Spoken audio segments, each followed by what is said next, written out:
Hi, everyone, and welcome to this week's episode of Samanthropolitics.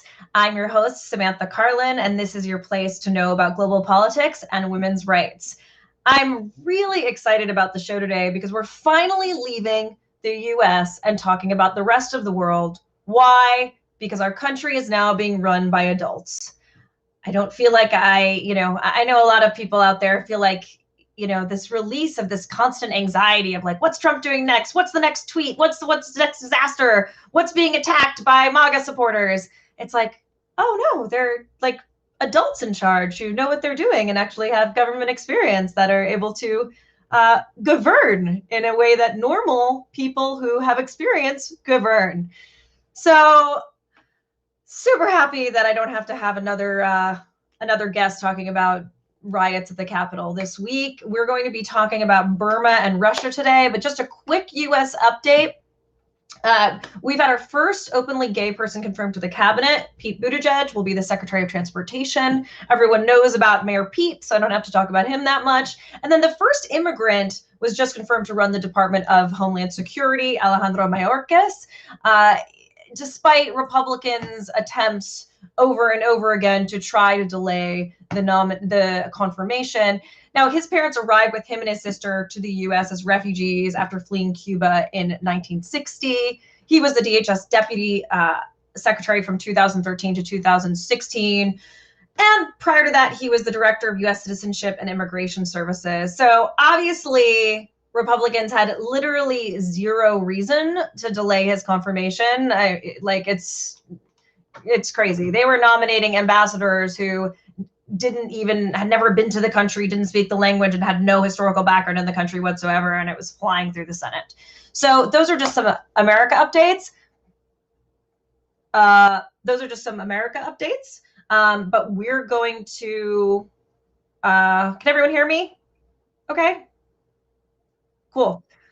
We are flying to the rest of the world because there's lots of stuff happening in the rest of the world. Really exciting show lined up. So we have Burma with our special guest, Dana Linnet, who will be coming on shortly to talk about that. And then we're going to pivot over to another area of the world, to Russia, where Maria Snegovaya is going to be taking us through the poisoning of Alexei Navalny and the protests in Russia and what does the future of that country look like. So first to Burma. Zach, you can put up the photos.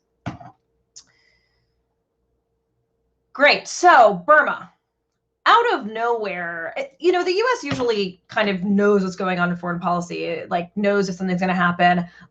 I am not a Burma expert, but I was freaking floored when I heard that a military coup had just taken over Burma. Now, in Thailand, military coups take over all the time, but democracy had actually been burgeoning in Burma for about the last 10, 15 years.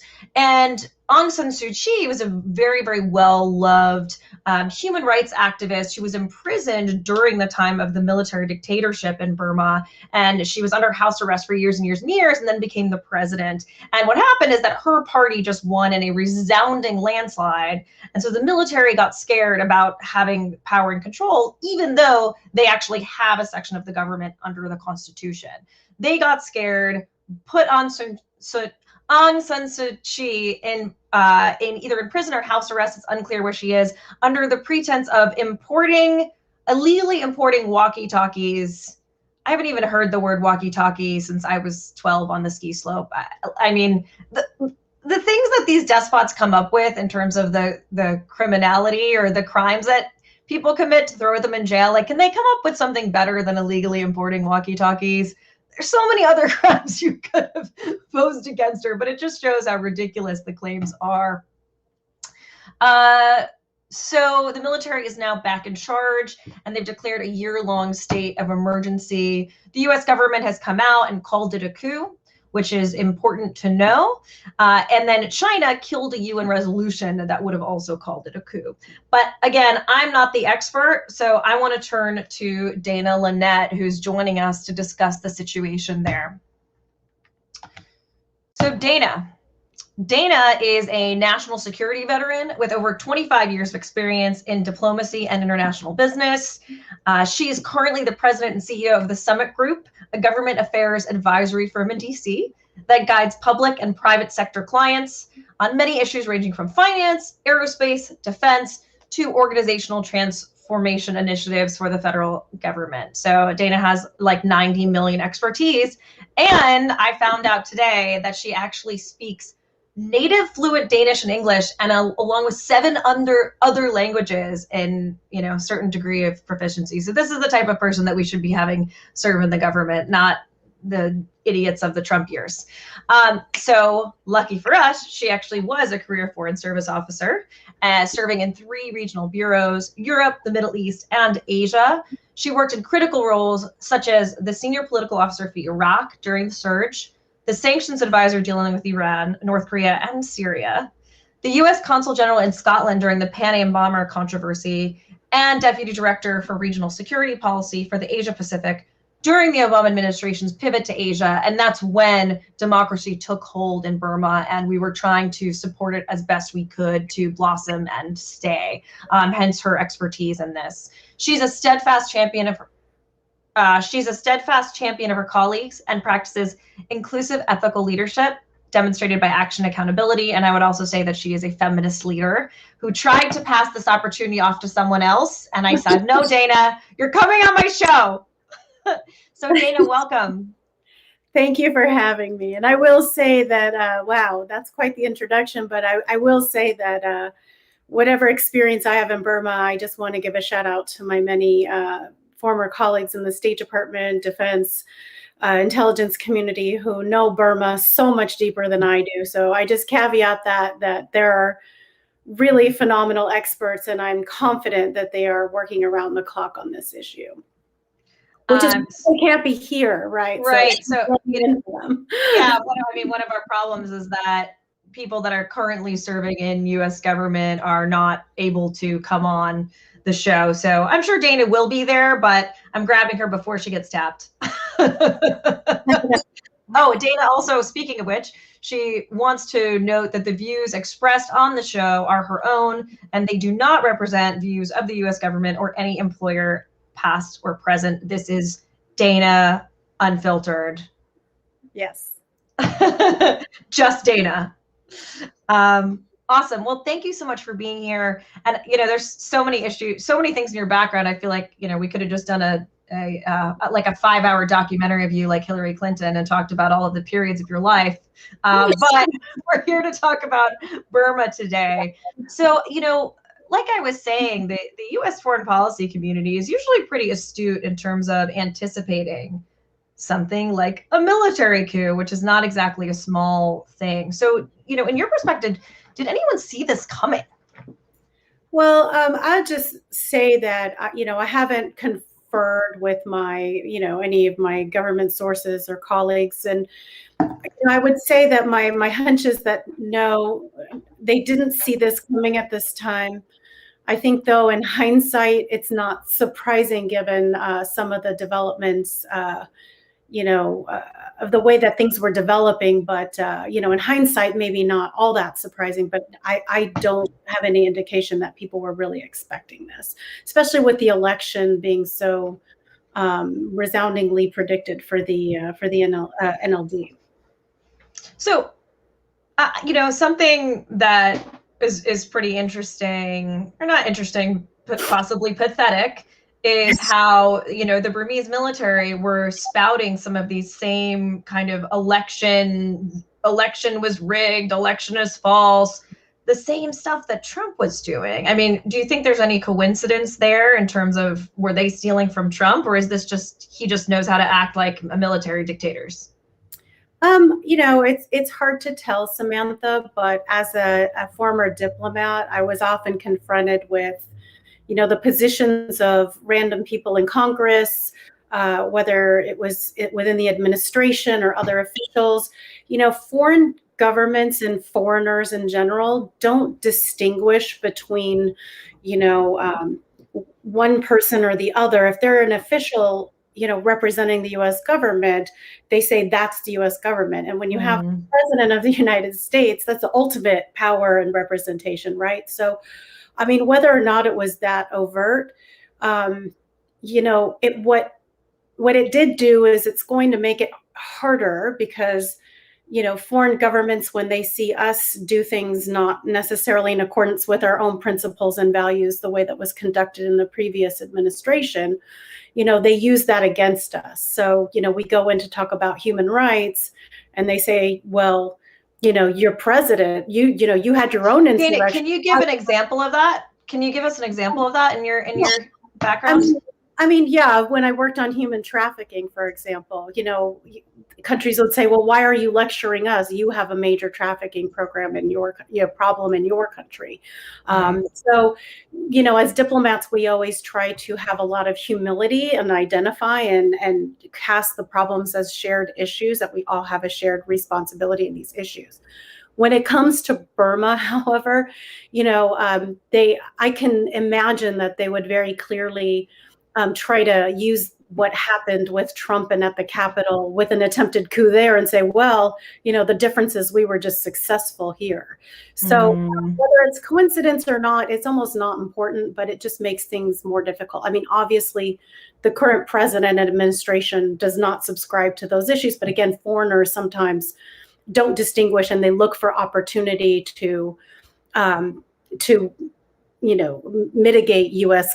criticisms of what they're doing. And, it's one thing that we are lucky about in America is that the military, when Trump looked like he was trying to get support for a coup from the military, and they were like, nope, sorry, you're not out of the White House by January 20th. We're taking you out in handcuffs. Yeah, there were publicized memos from inside the Pentagon. We had 9 or 10, I forget, secretaries of defense prior write a very public letter. The president was clearly teeing some kind of expectation up that was quickly, suppressed. So again, and that's the strength of our institutions, having the benefit of over 240 years of civilian control over the military. Now, when you go to Burma, they just came out of a long time, 25-year military rule. And there was so much sensitivity around the Constitution, so much sensitivity around crafting the new Constitution. But what didn't happen is in the new Constitution, where we were crafting that solution, the military power got 25% of the parliamentary seats, like as a threshold. And so, and they didn't really have civilian control over the military in Burma to be, they weren't that evolved. That first constitution after the junta was, a stepping stone to what we hoped would be a broadening and deepening democracy. So, the military had a de facto veto right in Naypyidaw. It definitely constrained things. So they were obviously they're in different states of their democratic development. Is there anything, this occurred to me today, that we need to worry about in terms of Lloyd Austin being in control of this is the second time someone's gotten a waiver of not being out of the military long enough to be the Secretary of Defense. Is that something that we need to worry about, that we don't have enough effective civilian control of the military? I think there are some who would argue that. I think others would say that actually, he is behaving and has so far behaved in a way that's indicative of a civilian. He's been out a significant number of years, and we still have a very robust Pentagon civil service that he's, told Congress during the Senate during his confirmation that he would support those civilians, that hadn't really felt supported over the last few years. I think there are some assurances. I think there's a big difference, though, between a uniformed junta, Yeah, no, I know. It just occurred to me. I was just like, yeah, and it's very different there. The Burmese military, from what I understand, is incredibly hierarchical, rigid, and disciplined. They're not really going to. They're going to follow that hard line of what the leadership there says. I think, in the U.S. we have that hierarchy, but we also have, civilians who and a process. We have a defense and national security process that I think ensures that our military isn't going to behave that way, along with military education and evolution. Again, we're a mature democracy. So I think there are some that have that concern, Samantha, but I don't I don't particularly see it as a big problem, although I think there will be a lot of pressure on the next Secretary of Defense that follows that will be indeed a I like the word mature democracy. So one of my questions was that some people are saying, this was never really a real democracy. This was, a baby fledgling democracy that was, half could because of the Constitution. So, I mean, you were looking at East Asia Pacific region during the Obama administration's pivot to Asia. Did you see democracy taking hold? Did you think it was going to last? I think so. I mean, we had a lot of people in NGOs as well as the government, the embassy and others, very tied into human rights activists, democracy activists. Aung Sun Suu Kyi was, even though she was under house arrest and so on, she was definitely a known quantity. And, I think a lot of care went into trying to give that a chance. So I don't think we should sit on our high horse here in America as a mature democracy and look down on those who are really battling for their freedom. Instead, to be supportive, we need to be allies. And it is really important. And I'll just, if I could correct one thing that you said, Aung San Suu Kyi, she's actually the state counselor of Burma. There is a president, and both of them were rounded up, not just National League for Democracy folks, but like the parliamentarians were told to leave. Journalists were rounded up, human rights activists and democracy activists were rounded up. There were a lot of people swept up in this who want simply nothing more than their freedom, which is, why should anyone deny them that? And I will also add, while the UN kind of, due to the China veto, failed to come out with a Security Council resolution yesterday, the G7 did come out with a very strong statement calling it and actually demanded that the elected democratic officials be returned to their place and that the military rule end immediately. So I think, there's going, everyone's trying to deal with this and grapple with what's actually happened and look at ways that they can, return support and return the democracy status back to the NLD. No, we're looking at Russia after this, where, hundreds of thousands of people are protesting in the streets, but the Burmese largely have it. And so can you explain that a little bit? And what do you think protest is going to look like when it comes to Burmese citizens? Right. So again, some sources from Yangon and elsewhere in Burma are saying that the NLD, specifically Aung San Suu Kyi and Burmese leadership, did not want their supporters going out to the streets. They did not want to give the military coup makers a reason to send their supporters into the streets to clash and potentially lead to violence in the streets, where then the NLD could be blamed for the violence. So they didn't want to legitimize the coup makers. And the military leaders there. So I think they're urging restraint. And I think their democracy movement really did come from a cultural position of nonviolence, that Aung San Suu Kyi had preached for a very long time. So I think you're going to see some restraint and discipline from the NLD. It's a different situation than in Russia, where things have been brewing for a very long time. And, the corruption has just been, astounding. And I think your guests in Russia will talk about it, but it's probably a case of not just support for Navalny, but people going into the streets saying that they're tired of being robbed, basically. Back to Burma. We'll see how things unfold, but for now, I understand from sources in country that they're standing down and restraining themselves. So what are they hoping is going to happen? That the U.S. will take, or that the international community would take enough of a hard line that Burma will be like, this was a poor plan. This was not well thought out.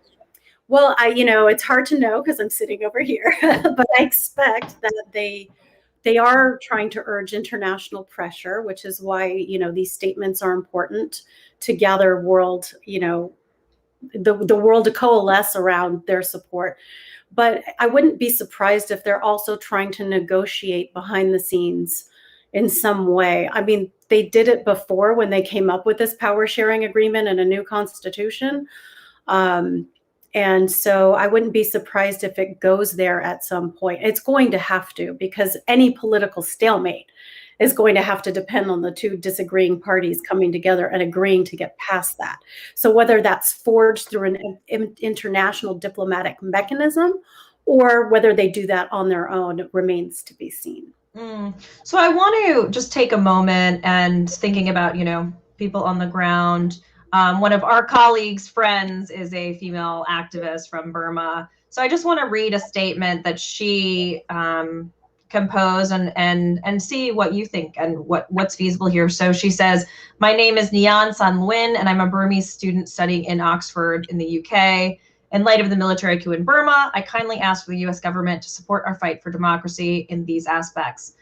First, I would like the US government to strongly condemn the military senior generals and elites for their treasonous actions and their destruction of nascent democracy in Burma." It seems like we've done that already. Oh yeah, very like over and over. Yeah. Yes. I would also like to ask that you implement targeted economic sanctions to the businesses that elites own and are invested in. What are your thoughts on that? So when I was working in government, we and since my understanding is since as well, we have sanctioned pretty much most of these military officials and their businesses. So my understanding from the press briefing today at State Department is that they are conducting a review of what levers they have, what the sanctions might look like. They're also cognizant of not hurting people who are depending on U.S. aid Right. survival, and that would be the Muslim minority populations, among others. But I think the U.S. check on condemning strongly and targeted sanctions. I think we're going to relook at everything. U.S. is going to relook at all of that. So I would expect that. Yeah, some of the analysis is saying that the U.S. might look at visa restrictions. So for these military officials whose kids want to study in the U.S., nope, not happening. Well, I kind of recall that was what we did when I was in, we did those kinds of things. But I suspect that they'll be relooked at. I can't recall in the past 4 years where Burma was really part of the news and the national security agenda in any way. Which, who knows, maybe that's what helped give them this feeling of security that now was a time to strike. In retrospect, I'm sure there are many people who will look at those angles. But yes, I think the government is going to be relooking at it. I also like what she says here. She says, "In turn, please ask for the police forces and soldiers to join with the people to fight for democracy together," which in a lot of the research on civil resistance, they talk about how the turning point in protests towards democracy are when the police forces turn to the side of because there that's what happened in the fall of the Berlin Walls, when the police officers were like, "Fine, we're opening the gates, whatever, come in." We saw that in the Baltic states when, they started to not enforce some of this stuff. So sure. I mean, I would suspect that's really unlikely from what I understand of the culture of the Burmese military, that it's unlikely that their ranks are going to start picking off in any major way and splintering off to join with the freedom, the regular people who just want their democracy and their freedom. I just won't see it necessarily happening. One could hope. Yeah. She also says that, so she talks about international support. I want to move quickly before we head to Maria and Russia. I mean, so something that's just so important to mention is the Rohingya, the plight of the Rohingya. And basically, for our viewers, Rohingya are a minority Muslim population in Burma, and there were reports of a genocide being committed into them, are being committed against them in the most horrific stories of sexual violence that you've ever heard, and mass displacement. And one of the criticisms of Aung Sun Suu Kyi. Aung Sun Suu Kyi, we used to call her ASSK affectionately because it was just quicker. So you could call her ASSK. Okay, ASSK. That she wasn't strong enough on the military for the genocide against the Rohingya. So A, what was your opinion on that? And B, if they were able to do that while she had control and she's supposedly dedicated to human rights, what the heck happens to the Rohingya now? Right. So I think it's difficult for me because I didn't personally meet Aung San Suu Kyi. I never spoke with her. I never met with her. But I did watch interviews with her where the genocide or whatever you want to massacres, the everything that happened in the Rakhine state with the Rohingya minority. She didn't appear to be entirely sympathetic, and it was hard to tell whether that was a cultural, a cultural thing, a cultural Burman thing, or whether she was trying to balance her very sensitive position with the military, with the military with whom she was sharing power in this new arrangement that was so new still, right? It was still very precarious. So I think however you slice it, she has come under criticism for it. And I think, she will continue to speak for herself. And of course, what's gone on there with the Rohingya is still a problem. It's still of concern. And I think there are many who want accountability for that still. Human rights is going to factor much more strongly in the Biden administration. And so you can expect that, I would expect that we would see more attention to their situation. I met Aung Sun Suu ASSK probably like 10 years ago. And she had this like beautiful, ethereal, warm energy. It's like just like she like radiated with this warmth that was, and this peaceful serenity. I can't even describe it. It was like the yoga instructor of all yoga instructors.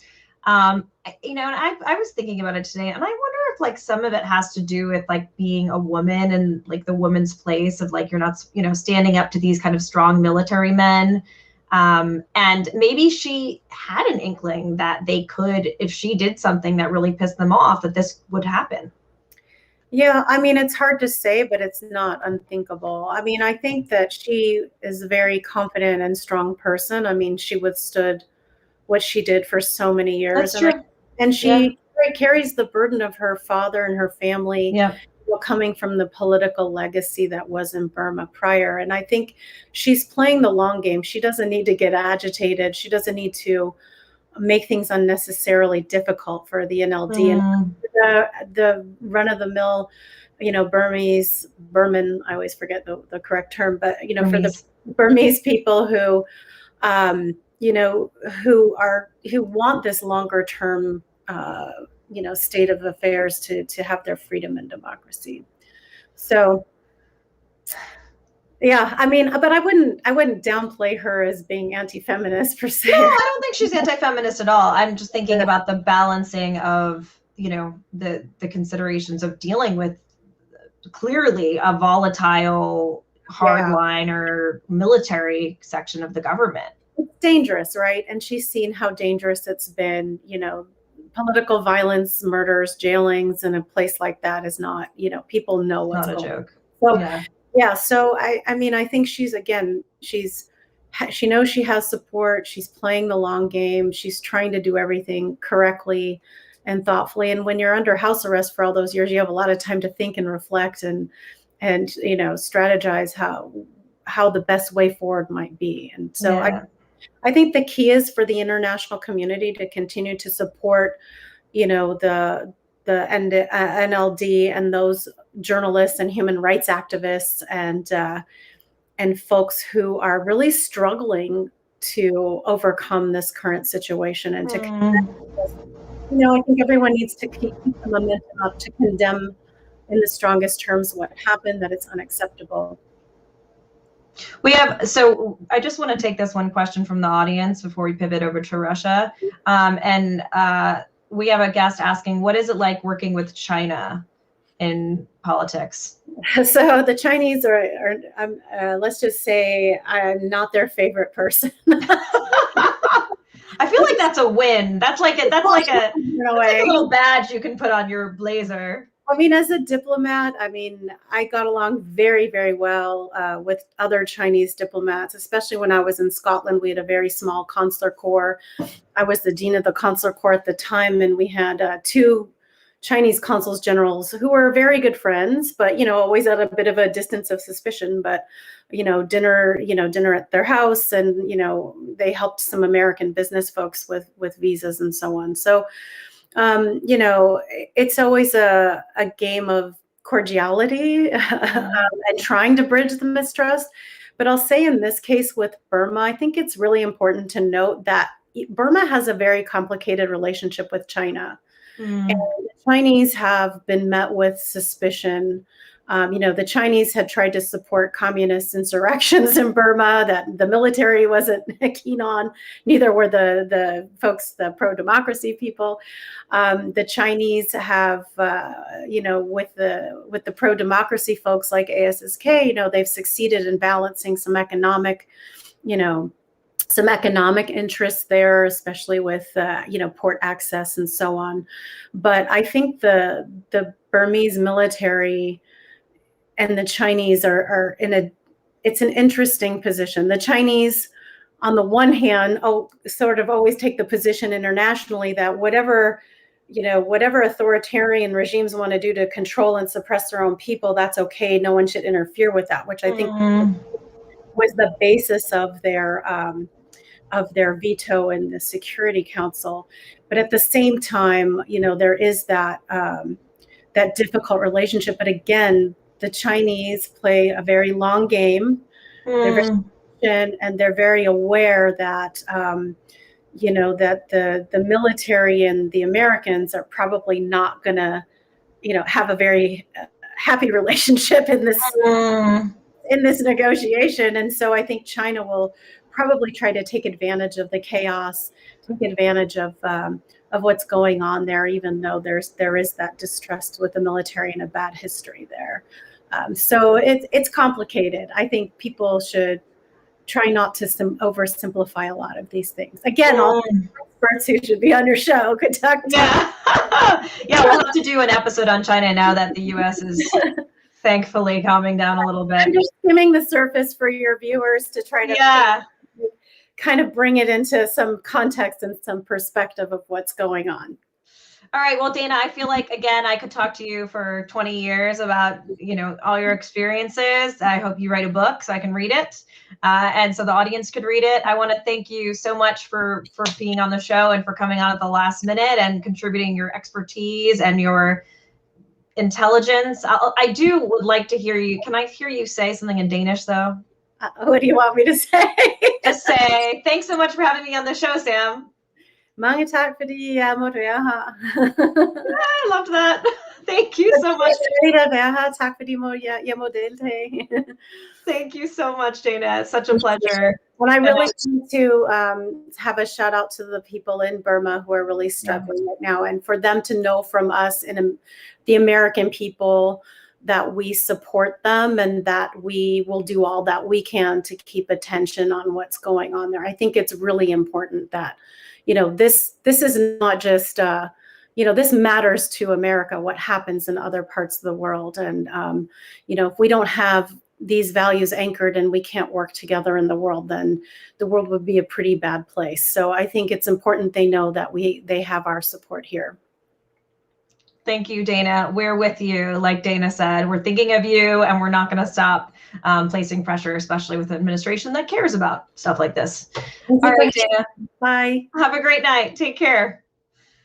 Whew. Well, that was a crash course in Burma. So we're going to now pivot and travel a little bit further over to Russia. So what is going on in Russia? Well, we have our guest, Maria Snegovaya, on, who's going to help us dissect what's going on in Russia. Welcome, Maria. Thank you very much for having me on, Samantha. I'm so excited to have you on. So Maria is a fellow at the Atlantic Council, a postdoctoral fellow at the Kellogg Center, and a visiting scholar at the Institute for European, Russian, and Eurasian Studies at GW. She's also a member of PONAR's Eurasia, a George Washington University-based network of academics, and she has a PhD in political science from Columbia University. She's been published in numerous political science and policy journals, including West European Politics, Post-Soviet Affairs, Journal of Democracy, Democratization, and the Washington Post's blog. And her research has been referenced in publications like the New York Times, Bloomberg, The Economist, and Foreign Policy. So she kind of knows what she's doing, FYI, with regards to Russia. You would think, right? She kind of knows what's going on. I mean, if The Economist was citing her research, I would say we can trust Maria. So Maria, welcome to the show. Thanks a lot for having me, and thanks for your interest. It's important for Russians to be able to communicate what's happening to the outside world. Yeah, absolutely. So I want to give our audience just a little bit of a briefer on what happened before we kind of start going through the questions.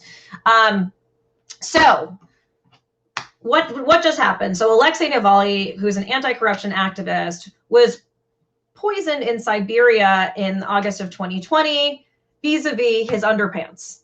So this is just like very, very funny to me because it's just like moderately ridiculous that, I was just saying, like, this has the real makings of a spy movie, like death by underwear, death by undies. Like if Putin wanted to have a spy movie, and I know he loves himself, like, couldn't he come up with something a little bit sexier than poisoning somebody's underwear lining?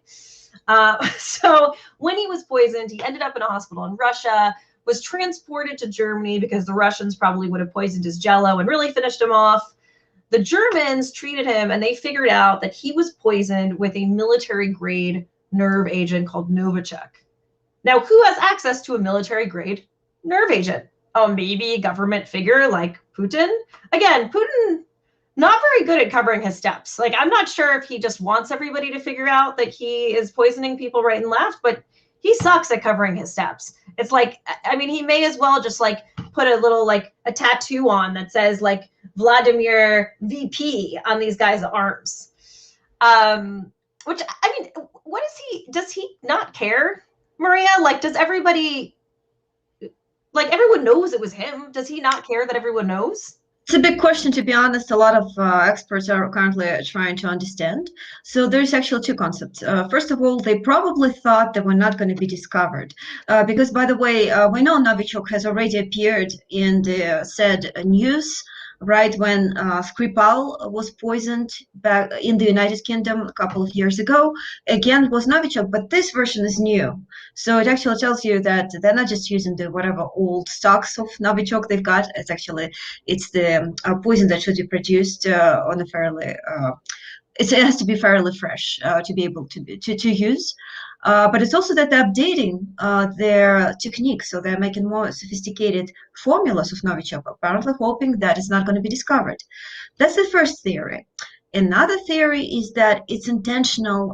It's meant to be an intentional demonstration of Putin's essentially viciousness, because it's certainly, because as you correctly pointed out, the traces are impossible to hide, right? It's very clear that Novichok can only be federal level produced. It requires very sophisticated lab technology that is not available to private actors.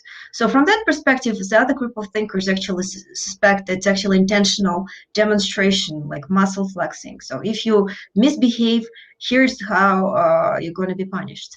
So honestly, it's hard to say for sure. I'm pretty clear, though, I think, from what happened to Navalny in August, and that they took 24 hours before they allowed Navalny to leave and his family to leave the country and to go to Germany for treatment. It's pretty clear that they tried to somewhat hide the traces.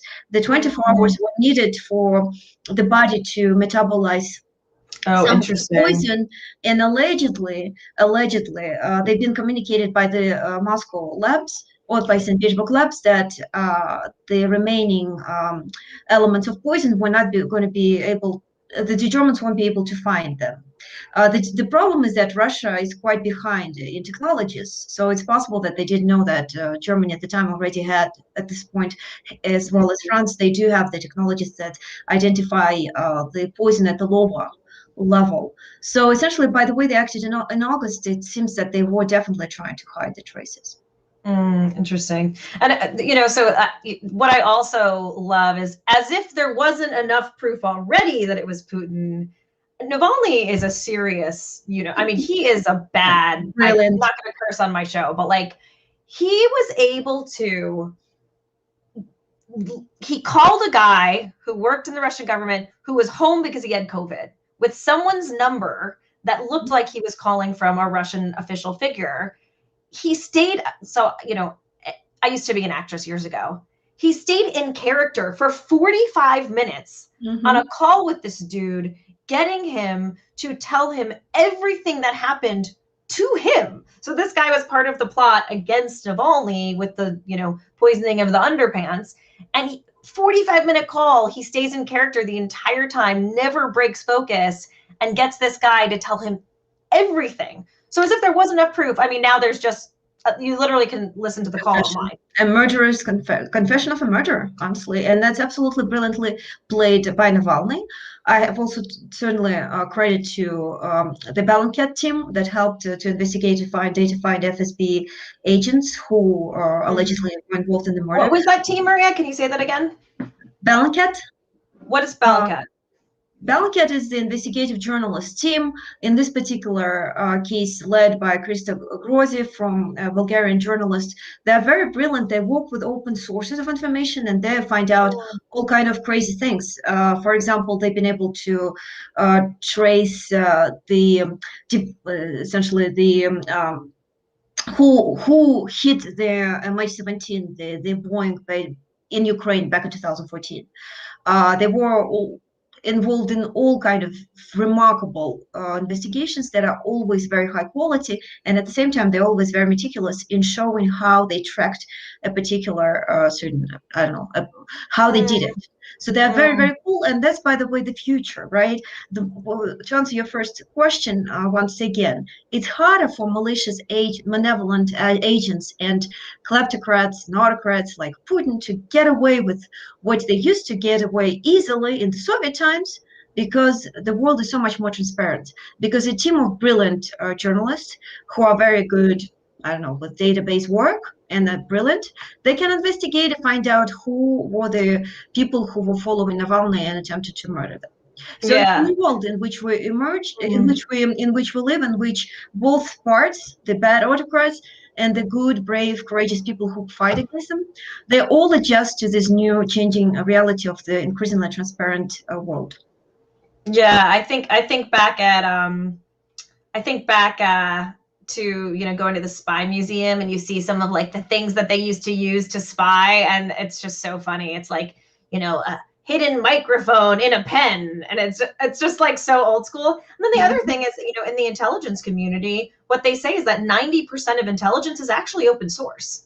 There's not that much, classified stuff that's all that. There's so much you could find online if you know what you're doing. I mean, I think my little sister probably could find evidence of a murder if she really tried hard. She's so good. Well, but by the dynamic of Putin regime, there will be no lack of new murders, unfortunately, to investigate if she's ever interested. I just, I certainly also wanted to mention Navalny's brilliance, right? That you pointed out, that his courage and this sort of almost viciousness, somewhat like he definitely is bold and very cool. And that demeanor essentially is what made him so popular among the Russian population in the first place.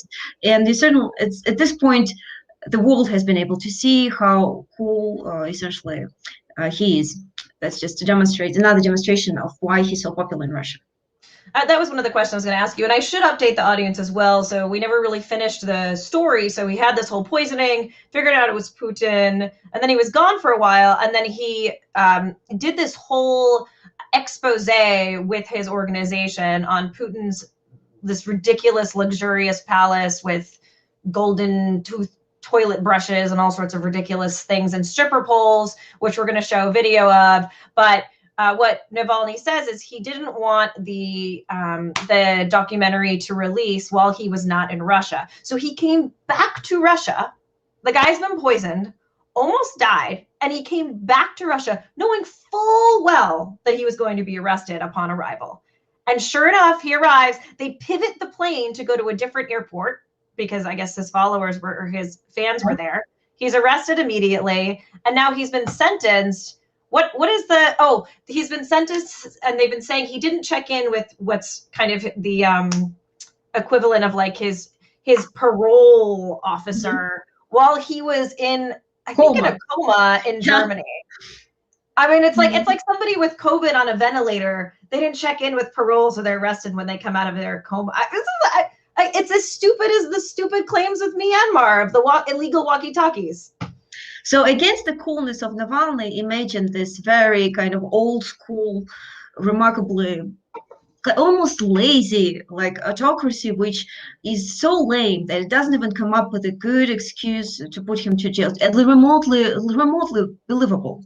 Yeah, essentially, as you said, right now he's sent to jail because while essentially being in coma, he failed to show to his parole officer. By the way, knowing full well that the only reason he's been able to leave Russia on that plane is, of course, under personal permission of Putin. Allegedly, Angela Merkel negotiated Navalny being able to leave Russia after he was poisoned and to fly him to Germany. So again, this is all reaching the degree of ridiculousness that I haven't observed Russia for many years. Even I am surprised at this point how ridiculous that is.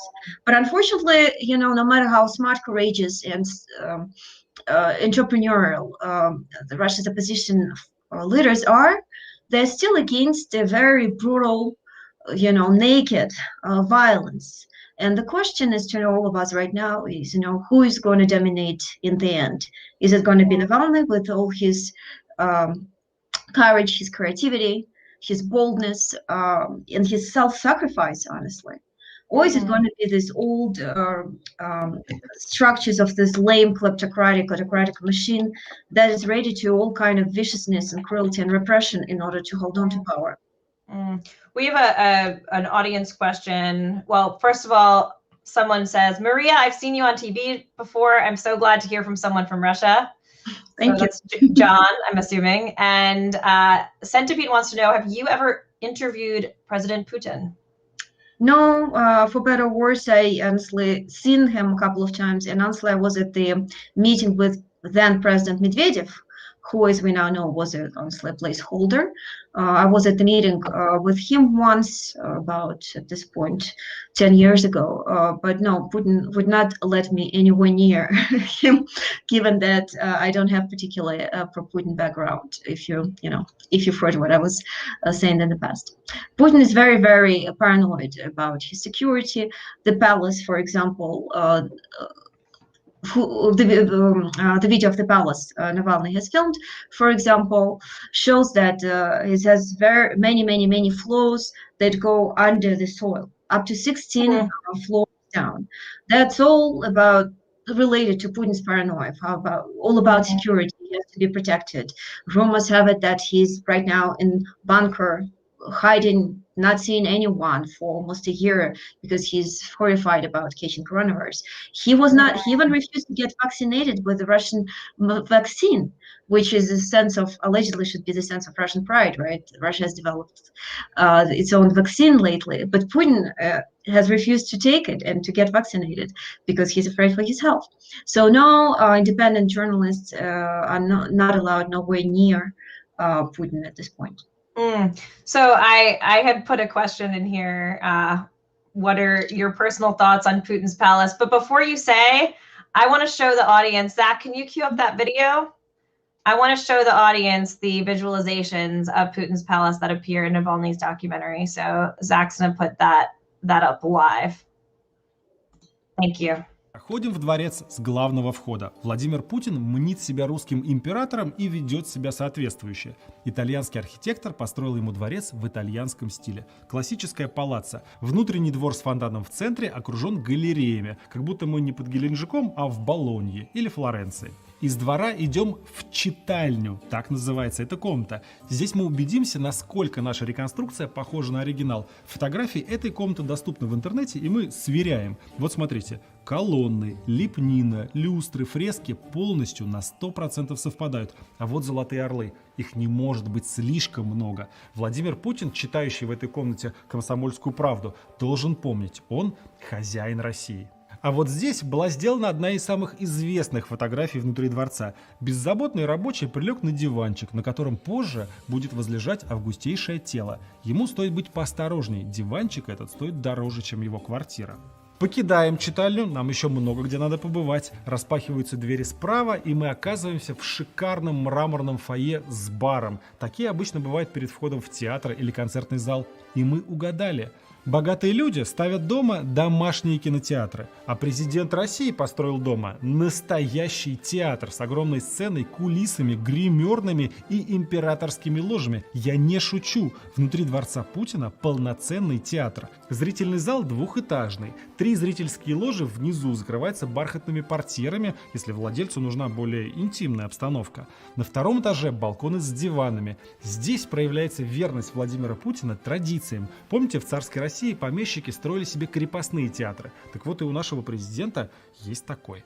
О его тяге к костюмированным вечеринкам и переодеваниям рассказала певица Ветлицкая еще в 2011 году. Вместе с другими артистами ее пригласили на закрытое выступление в резиденцию Путина на Валдае. И каково же было ее удивление, когда выступать пришлось перед Путиным и 5 его гостями, одетыми во фраки и костюмы екатерининских времен. Рассчитывались тогда с выступающими званиями народных артистов, дорогими часами, бриллиантами и самым ценным – иконой с личным автографом президента. А что написал на иконе Путин? С уважением, Владимир Путин. Пока простые россияне устраиваются поудобнее, чтобы насладиться капитал-шоу «Поле чудес», в театре Черноморского дворца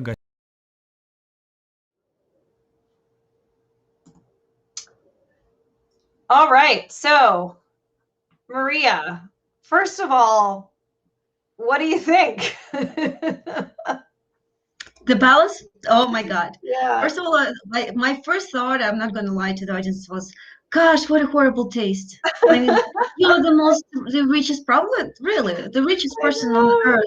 You have everything at your disposal, and like you can purchase hire the best designers for the best interiors, and this is what you come up with. Yeah. Other than that, the important elements, of course. So I mean, his style in his preference in interior design has been described as this crazy 90s, like the dating 90s. That was very popular, you know, very, very sophisticated, Louis 15th, 14th, whatever sort of style that hints at how rich and you know, powerful you are. Probably that's the idea. He's still in the 90s. This is where it was popular in Russia. So it's very clearly demonstrate who he is. Another 2 important things for me personally, of course, I call instead of a decent library, an office, a working desk with a computer, right? You would expect a contemporary working man, especially if he's a president and he's managing the biggest country on earth with 145 million citizens in it. You would expect all that in the palace, right? But you don't find any of that. Like there's a little place for reading, but there's no real library. There's no any decent computer, and there's tiny little space that's allegedly for some work. So I'm honestly, like, as a Russian myself, I'm horrified because, I mean, no wonder Russia is governed so badly, given that the president doesn't even have a decent office in his own palace. And what does he have instead? Among those other things, he also has a collection of toy cars, which is, of course, I mean, in some kind of endearing to some people, but to me, honestly, just demonstrate the shallowness and this is just a little boy who happens to be the president, and unfortunately, we all have to suffer the consequences of his rule and his personal preferences. This video doesn't have it, but as I mentioned, it was later discovered that the palace actually goes 16 floors down into the soil, probably in case, I don't know, a nuclear war or whatever horrible things can happen. That was another demonstration of his personality and personal paranoia. And of course, and Navalny called him the little man in the bunker. That was awesome. I loved that. And Navalny also very bold. Like he releases this before, as he's in Russia, right? He wants to demonstrate he's not afraid. And even if the regime has attacked him, almost killed him, poisoned him, and ultimately put him to jail, but this video, it's a demonstration that even from my jail, I can still show you with the middle finger and show to everyone how ridiculous you are. This is certainly an unprecedentedly like courageous move. And honestly, I don't know of anyone on this planet these days who is, I mean, there probably are people, but I personally think that Navalny is one of the most courageous people that I know of. So cool. Can we also just talk about the stripper pole with the like it's so, and like the shawarma? I don't really get the shawarma. Oh, hey, he's an unmarried man, so he is not, at least officially doesn't have any women. Unofficially, he certainly has a streak of women. Prostitutes, probably. More like more, and the video shows it more like women he supports on different occasions. But this particular case demonstrates, among other pictures, Valentina Tereshkova. She's a very famous person in Russia. So this is the blonde woman that was sashaying across the stripper pole like this. So that's who Maria is describing now. She is very famous since she was the first woman cosmonaut who flew to the space during the Soviet times, and was always kind of some kind of a showcase, a person who was demonstrated by the Soviets to show that the Soviet Union also has gender equality and whatnot. And but lately she's become very famous because she, during this constitutional change that was happening in Russia last year, she proposed the constitutional amendment that allowed Putin to zero his terms and essentially allow him to stay in power for another 12 years, which I think hardly anyone at this point doubts that he's going to use that possibility. So that's why she has become very, very famous, not necessarily in a positive light. And of course, that's also one of the reasons why the video shows her essentially dancing on the pole in front of Putin, trying to please him in any way she can. So, what do you think why do you think people are protesting? In addition to being inspired by Navalny, what other things? I mean, obviously this video, and if you watch the whole documentary, it's all about corruption. Like, this is where in the US, we would say, this is where your taxpayer dollars are going, to this guy's golden toilet brushes. But so besides corruption, what else are people upset about? And by the way, corruption per se has been historically Russia's disease, right? It's been a famous saying by one of the Russian 19th century writers is that if I were to wake up 100 years later and somebody asked me, how's Russia? I would answer, they keep stealing, right? Meaning that corruption has been pervasive disease of the country for many, many years on. The cool thing about what Navalny does is that, and there's also some kind of learned helplessness about this fact, right? Well, Russia has been historically autocratic. Historically, Russia's leadership has been corrupt. That's how it's been always. What can you do about that, possibly? And the thing that Navalny has been able to expose that in a new light. He's able to show that in a way that makes you completely enraged, right? The way he shows, for example, the video, the palace. But one of the famous video also demonstrate that one of Vladimir Putin's crony uses his secret private jet to fly his wife's corgi dogs to Europe. And the video essentially demonstrates to you as Russian that not just they are very rich and opulent and they spend all this money, right? That's okay. That's something we're used to. But his corgi dog lives much better than you ever would. Like it's humiliating. It's humiliating. And that's ability to expose that in a new light, in a very creative manner, is one of the reasons why Navalny has become so popular. But another, of course, you correctly pointed out that his popularity at this point still is still growing. Certainly, it's not the majority of the population, and it's hard to honestly estimate since the social polls in autocratic societies are not particularly reliable. But the other factors that play a role are, of course, the ongoing economic stagnation. Pretty much since 2013, the real incomes of Russians have not been growing. And the pandemic has accelerated this situation since it's led to essentially an economic crisis and a deeper decline in disposable incomes. Also, because of the autocratic structure, it's widely perceived that there's no social lifts, especially for younger Russians who just who just entering the life. They understand that essentially there's no opportunities for them in these social structures that are created by Putin. Because everything is occupied by his cronies or officials and bureaucrats who have their own kids who they want to promote. And more than that, in addition, you also notice the spreading fatigue of Putin himself. Because let's face it, the man has been in power for 20 years. I mean, try being married to someone for that long, right? And this is not even someone you love. This is someone who just happens to be your leader, and you have his face forever on TV. There's just something. People get tired of political leadership. That's one of the reasons why we need democracy and allow alternation in power. This is particularly pronounced among younger Russians because Putin kind of, when he came to power in the early 2000s, I still remember that he appeared sort of cool. He used this lingo that sort of a little bit criminal elements in there. And communicated nicely to like slang, which was a nice change after Yeltsin, who was perceived as old and drunk, and that's allowed him to connect very nicely to many other Russian social groups of Russians. But now, 20 years later, his vocabulary and his demeanor is perceived as being very outdated by the emerging younger groups of Russians, to whom this is just very old school, and they have never known anyone else.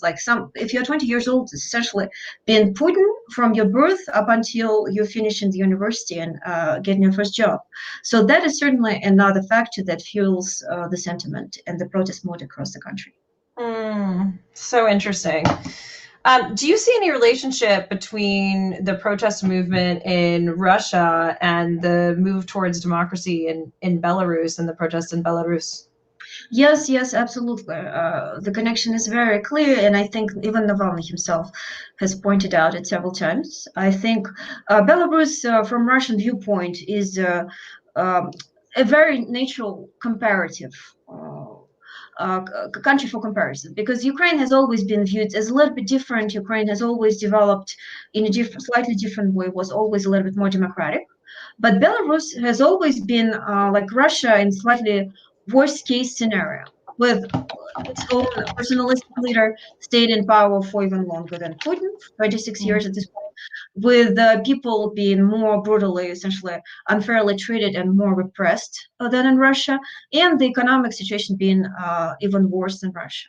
So the very fact that even in those unfavorable conditions, the Belarusians have found in themselves this courage and civic sentiment to unite and fight against this brutal oppressive dictatorship certainly is a very, very strong example to Russians. So Belarusians can do that.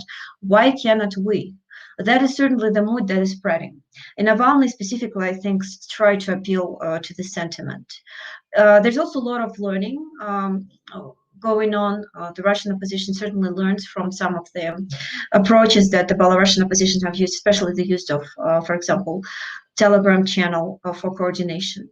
But of course, autocrats also learn from each other. And we clearly see, especially as of yesterday, that Putin has learned a lot from Lukashenko, and not the good things, right? Yesterday, the crackdown against protesters in Moscow who went to protest against Navalny, is essentially being sentenced for 2 years and 8 months.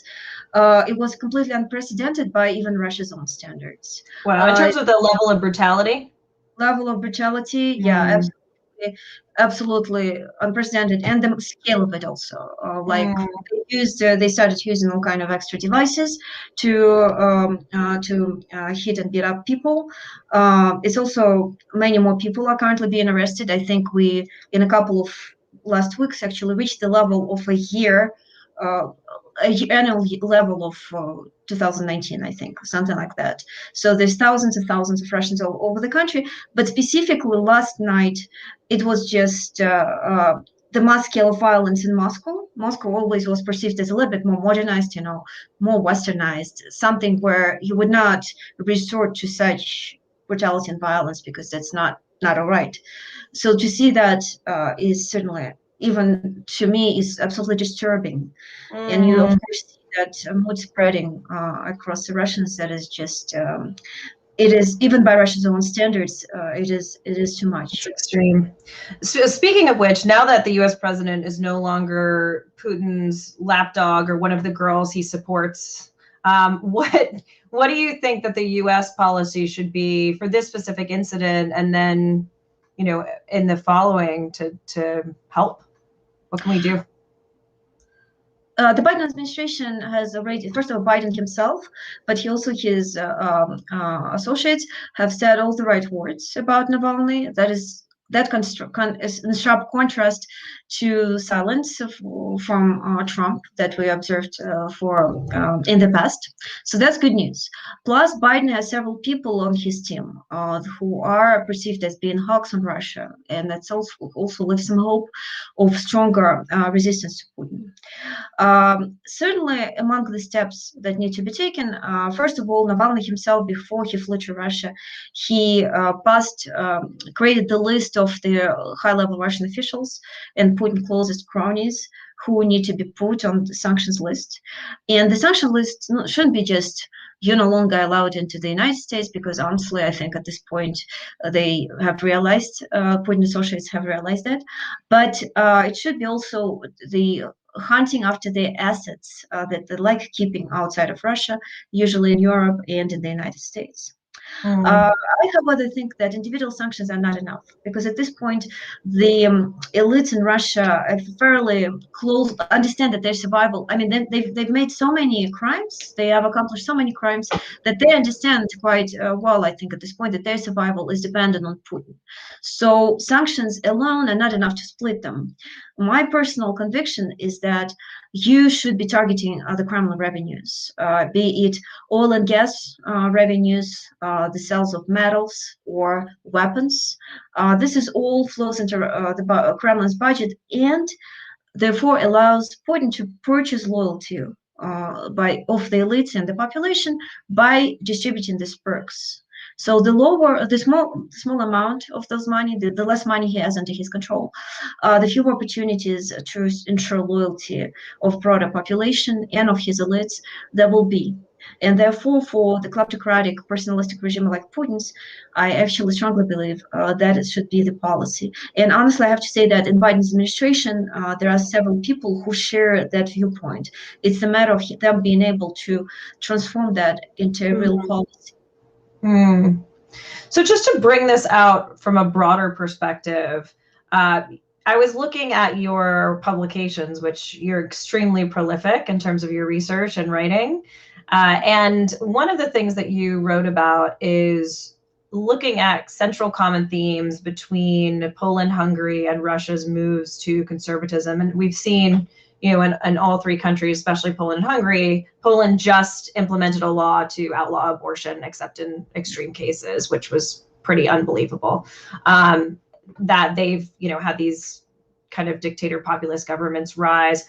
What did you find as the central themes that tied those three countries together?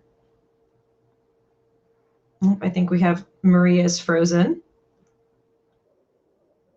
Maria, come back. Was it Putin? Do you think Putin put her in, took her from the waiting room and put her into virtual purgatory? So just to, oh, there she is. So sorry, I'm back. I'm so sorry, I had some connection issues. That's all right. So what did you find in terms of the common themes between Poland, Hungary, and Russia's moves to conservatism in your research? I actually tend to think that to a large extent this backlash against both democracy and liberalism, as that manifests itself in the rise of this illiberal populism in Eastern Europe and these more autocratic regimes in countries like Russia, is the reaction to the very painful experience of the economic transition in the 1990s. Note how Putin's, for example, self-legitimization is based primarily on the rejection of this horrible, painful experience of the 1990s, and how he's going to restore stability, order, and well-being. And this has been the whole, essentially, premise, the key premise of his rule, as well as return to some Soviet practices when it comes to the official symbols, the imperialism, the desire to conquer or influence the neighboring countries, and as well as the KGB practices. Right, that all along with, to a large extent relies on the huge nostalgia that a lot of population in Russia has about the Soviet times, where things used to be allegedly stable. Into some see very similar processes in Hungary and Poland.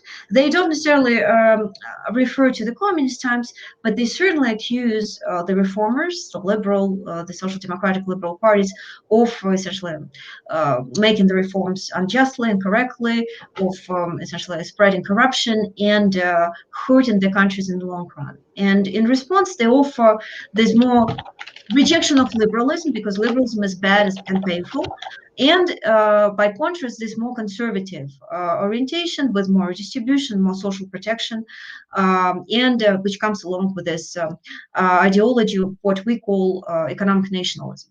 So I think there's a lot of parallels, and the good news is, especially as we see right now in Russia, but also in other countries with similar problems, is that the new generations that come of age, they don't remember this painful experience. To them, it's just some, I don't know, horror stories that they really have no particular emotional stake in, and it will be harder. It will be harder to sell the same narratives to these new generations. We already see that in Russia, right? As we have discussed, younger people on the streets, I don't know, 20 to 35 years old.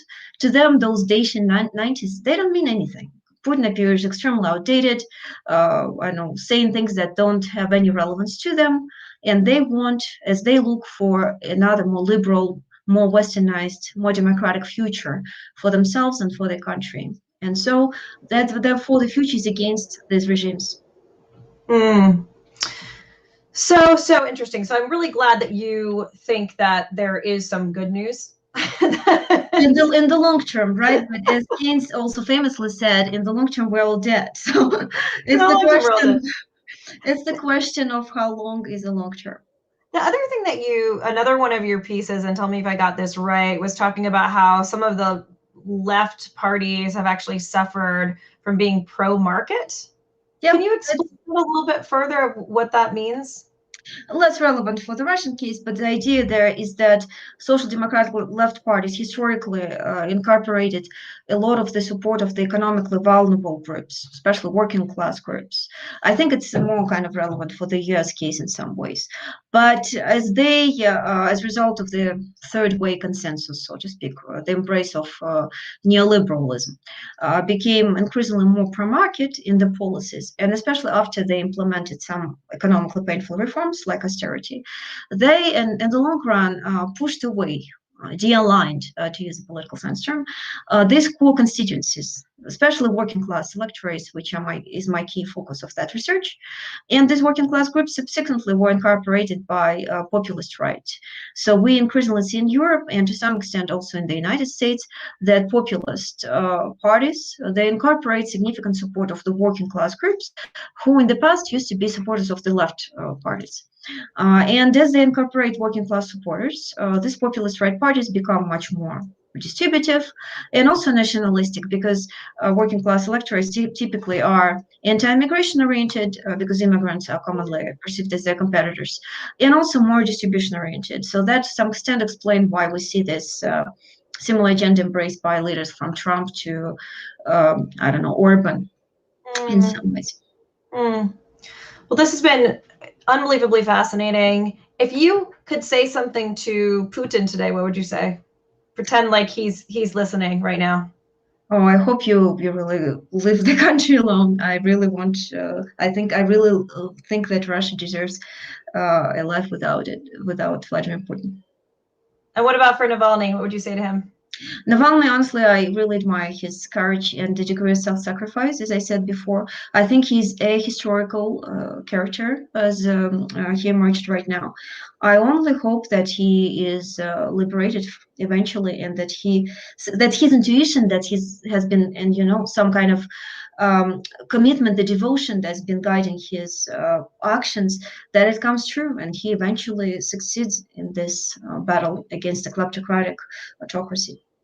Well, Maria, just like Dana was saying in the last episode to the Burmese, I think the American people are also with Russia right now and supporting the people that are protesting in negative 60 degrees. I mean, I haven't even left the house in 3 days. It's been 30 degrees and snowing. So the thought of the resilience of people to stand up for their rights like that, to stand against corruption, to stand with human rights, is really tremendous. And we're thinking of you, and we're, from an administration standpoint, I think there is a finally, like, thank God Trump's gone, like, let's get down to business. I mean, the conciliatory approach that the Trump administration took towards Putin, in every possible way of like, oh, he's not lying.